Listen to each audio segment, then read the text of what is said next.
In my opinion, the NFL and its approach to fans is often very lazy, and network broadcast partners think you're dumb.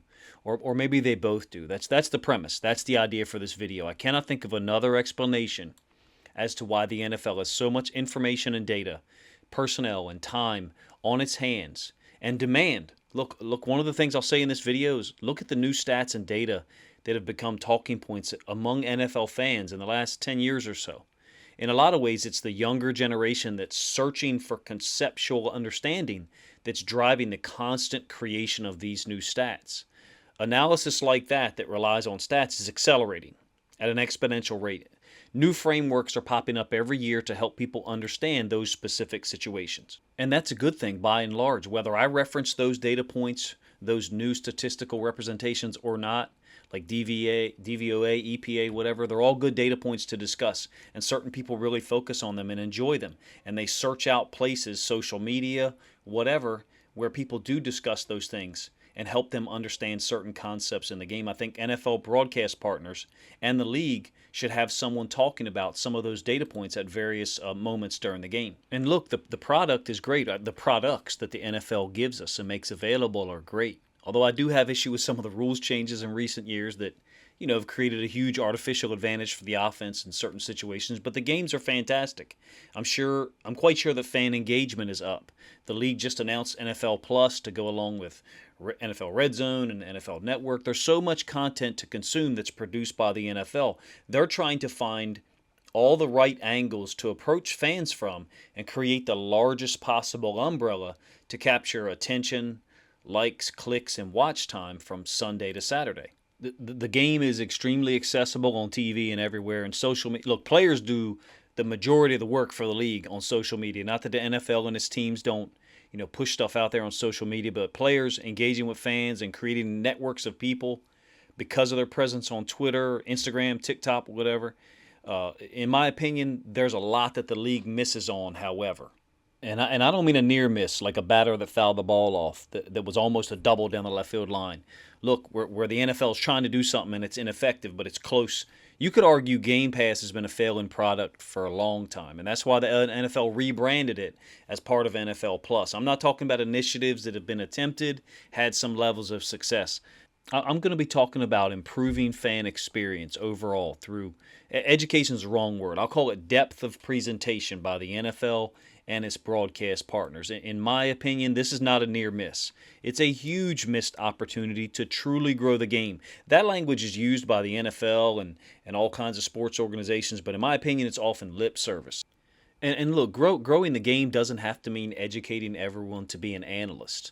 I want to get that out of the way. Everyone accesses football, specifically the NFL, in different ways. Some people want to lazily sit on their couch and eat pizza while just passively taking in the game and flipping channels. There's fun in that. I've done it. We all have. There's nothing wrong with it.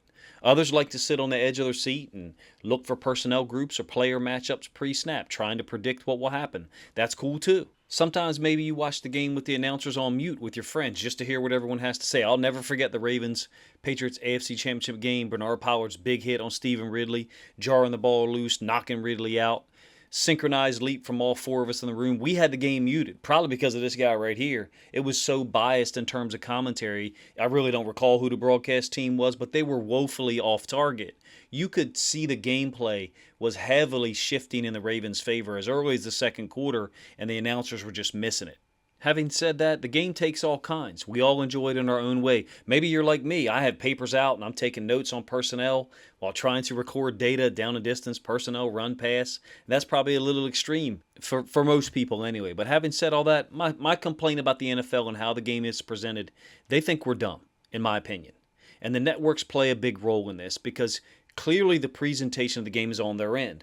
There's a lot of information that's left out. It could become normalized on screen during the commentary and promoting deeper understanding and appreciation and respect by the fans, if you ask me. Yeah, the NFL, they've given us the yellow line overlay for the yard to go and the overhead cam. Those are great.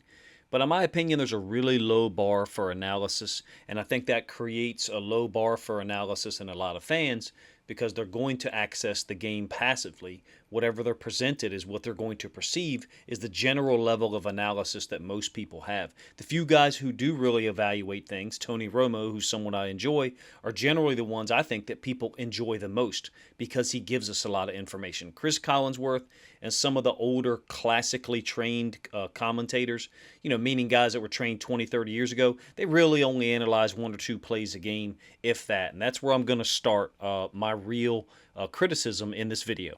One of the things the UFC does really well is use current fighters as analysts on their broadcasts, or maybe guys who just retired. Those guys like Daniel Cormier, Dominic Cruz, Michael Bisping, they're able to describe techniques and adjustments in real time as the fight is happening. There's no timeouts during a 5-minute round, generally. So as two fighters are grappling on the floor, Cormier or Cruz will be describing the position and the options for one or both of the fighters as the fight is happening in front of you. That's the point. They have a specific job to analyze parts of the fight that they have direct experience with, and they can do so in an instant. It's accurate, it's timely, and then suddenly the fighters are back up on their feet and the announcers have to adjust. Now, the NFL is different and actually has a ton of advantages already built in. There's 40 seconds between plays where we might get a replay and some analysis. That's good. I think that helps create interest, understanding, and keep people watching because we got short attention spans. But the NFL broadcast networks really handcuff themselves.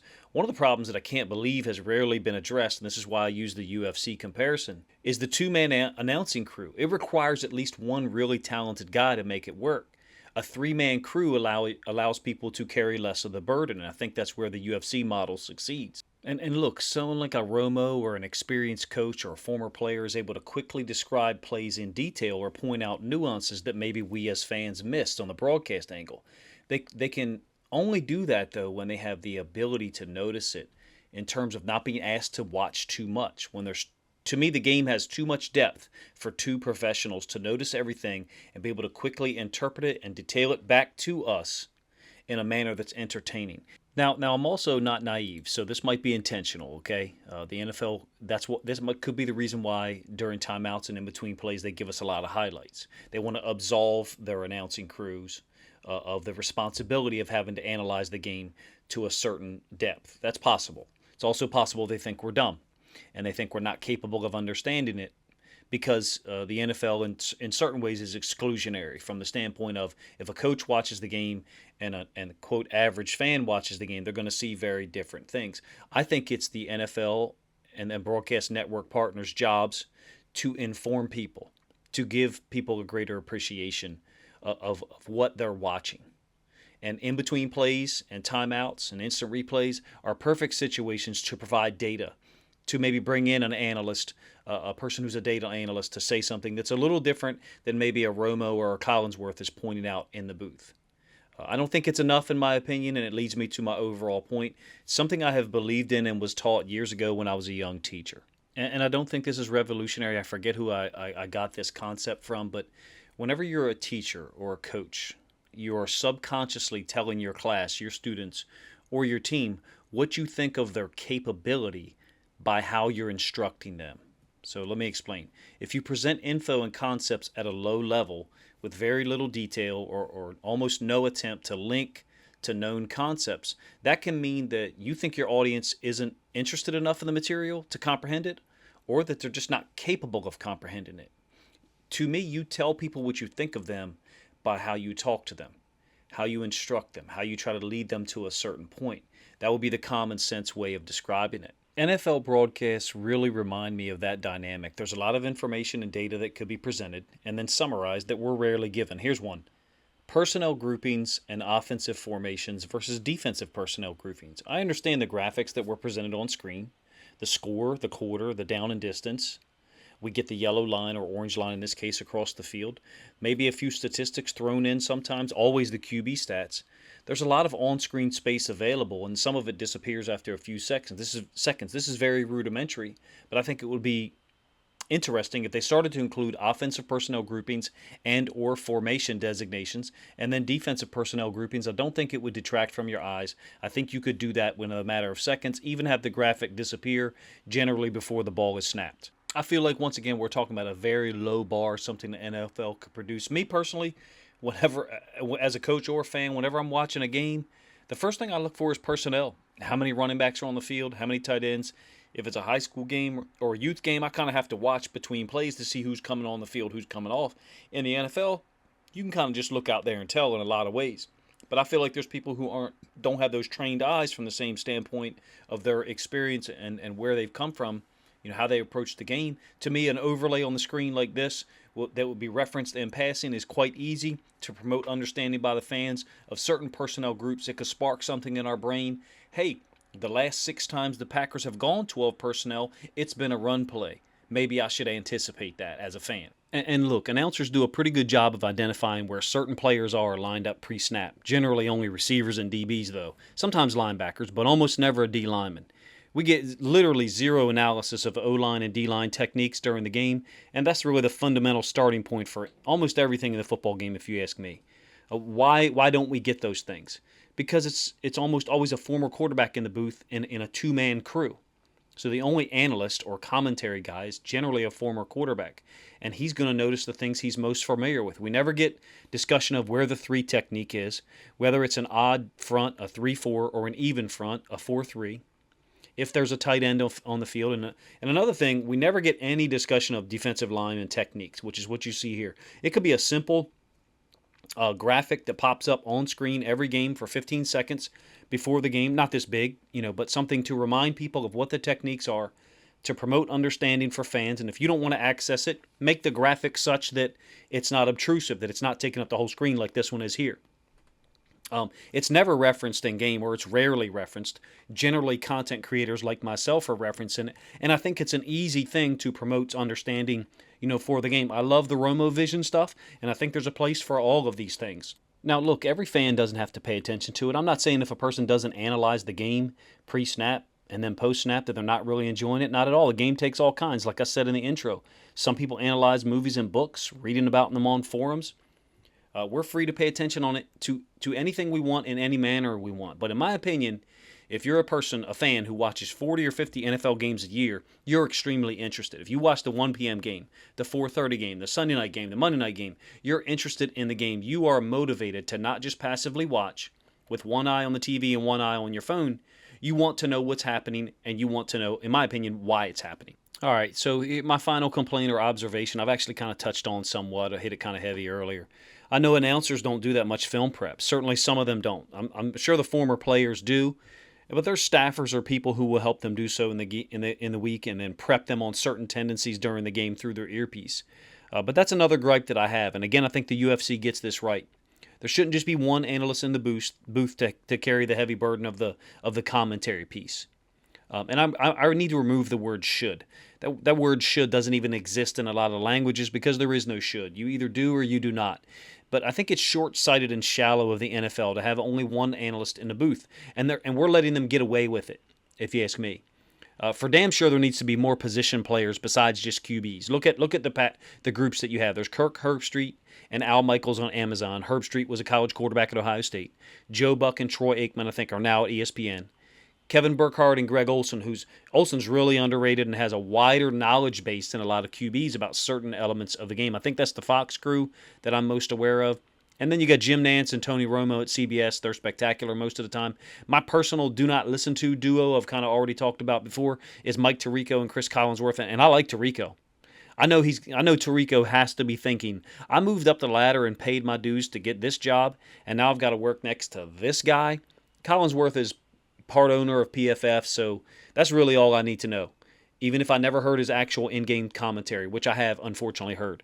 I think Tirico could probably pull off the play-by-play and do a decent job of analyst or color commentary, by himself. But in my opinion, that's the problem. Those groups are unbalanced. There's too much depth and detail for two people to relay to us. That is, if the NFL wants us to really be aware of it. Keep the play-by-play guys. Keep the color commentary guys. Add in a third person. That's the real analyst, and it's a better product, and it serves the fans better. I know there's sideline reporters. Keep them too. The third person, the third wheel, might be an analytics guy. It might be someone who references those newer stats that I spoke about earlier in this video when it's applicable during the game. Keep everything, but add an analyst who looks for things other than just what the quarterback is reading, what the quarterback is looking at, and how he read the play. That's like 1/4 or 1/5 of the game, maybe, on each play. There's just so much more to analyze, and I feel like we're missing out. I'm going to mention a couple of things. Taking on blocks by defensive players. What angle or side should the defender be attacking? And based on the front and the coverage they're playing. The offensive line steps and the angles on inside zone, outside zone. Those phrases are mentioned a lot in the game, but they're never really explained if you ask me. Why doesn't anyone ever explain the difference? The angle of the O-line steps in the running back's path could change. Here's another one. Alignments by receivers and how their routes change based on whether they're outside the numbers, in the slot, or lined up by themselves as the X backside. Look, there's plenty of good or great analysis of QB play pre and post snap. Keep it all, but expand on it. Give us some info on who's targeted on third down, why they're targeted in certain formations, what personnel groups can kind of give us an indication of what the offense is trying to do. I'm going to give you a specific example of that, and you can check this out on your own. When Joe Burrow and the Bengals need to start moving the ball or they've been having trouble, they go to empty formations. Burrow is great in those formations. He's got great weapons out there, don't get me wrong, but he forces the defense to kind of tip their hands, and we do get that analysis sometimes, but in my opinion, it's just too few and far between. My final point is, the fact that we only have one Tony Romo, a guy who is willing to sit here and point out tendencies pre-snap, like this one, which was well publicized, based on formation, personnel, field and boundary. He's an analyst, but we need more of them. In my opinion, the NFL and the network partners either think that you don't want to know these things or that we're not capable of understanding them. And the NFL Network guys, look, there's a lot of them who do a great job at this stuff. And they would be excellent candidates to analyze the game in real time and provide some depth. I think a three-man crew would provide more depth. And really what it comes down to me, is diversity. Diversity of focus and attention. What I mean by that, and there's got to be a way to investigate this. Someone's probably already done it. 70% of the conversation during the game should be on the quarterback. That's ridiculously weird stuff. There's a lot of stuff to say about it, to interpret it. But one that is game related is this. There's a wide range of techniques, decisions, moves, and schemes that are on display during an NFL game. And I think NFL fans want better analysis, more in-depth analysis, and that's why there's so many independent content creators and so much attention on social media. What do you do after the game's over? The first thing you do is after the game's over. Do you check social media? Do you look at ESPN? Do you tune in for the press conference? Any of those things is appropriate. Any of those things is probably fun. One of the things that I have thought and I've reflected on for a long time was a situation that happened when the Eagles beat the Patriots in the Super Bowl. Collinsworth fawned over Brady and the Patriots for most of the game. And there was a point in the game where I think he even tried to convince us that a clear touchdown to Zach Ertz should have been ruled an incompletion. Like, how can that level of fuckery occur in the Super Bowl? Because there's no diversity in the broadcast booth. And I don't mean diversity of race, diversity of background. I mean diversity of experience with the game. A Greg Olson or a Rodney Harrison or a Malcolm Jenkins would have challenged Collinsworth on that and made it clear that it was a completed pass, because they would have just been a person with a certain background who was being honest about the game. They're smart. They're well-versed. Rodney Harrison, I would love to watch him analyze the game live along with an NFL quarterback and then, the actual play-by-play guy like a Mike Tirico. To me, they would provide balance, and that's what I mean by diversity. They would call out someone like Collinsworth from the standpoint of, no, that's not what happened. Here's what happened, and here's the coverage that forced the quarterback to throw this incompletion. And I think there's 100 other guys that would do those things too. They could educate us as fans on facets of the game that really rarely get talked about during the game. And I do think that Aikman and Romo, for me, are two of the better guys about bringing up diverse topics and techniques at times, things that obviously they don't have the familiarity with as a player at least. I'd like to see more information by the way of graphics on screen, more real-time data. I think the play-by-play guys are great. They're professional, and they understand what the fans want. But I don't think the NFL does at this point. In fact, I know they don't. Younger fans want to experience the game in a detailed, organized way. There's a shit ton of data out there that young fans, especially those who've never played or coached, They can regurgitate back new advanced stats or metrics to judge a player's effectiveness. And there's nothing wrong with that. They use that data, however, because it's available to them, typically after the game is over, unfortunately. I offer to you that the NFL should, well, there's that word again, should. The NFL and its broadcast partners should offer a more in-depth, diverse, and educational television experience that leads fans directly into the post-game shows. And look, let's be honest, they need to up their game as well. I believe you get better analysis, more pertinent on social media in some cases, or content creators on YouTube who are specific to a team because they really study that team. They know the team. Look, I'm a Ravens fan, first and foremost.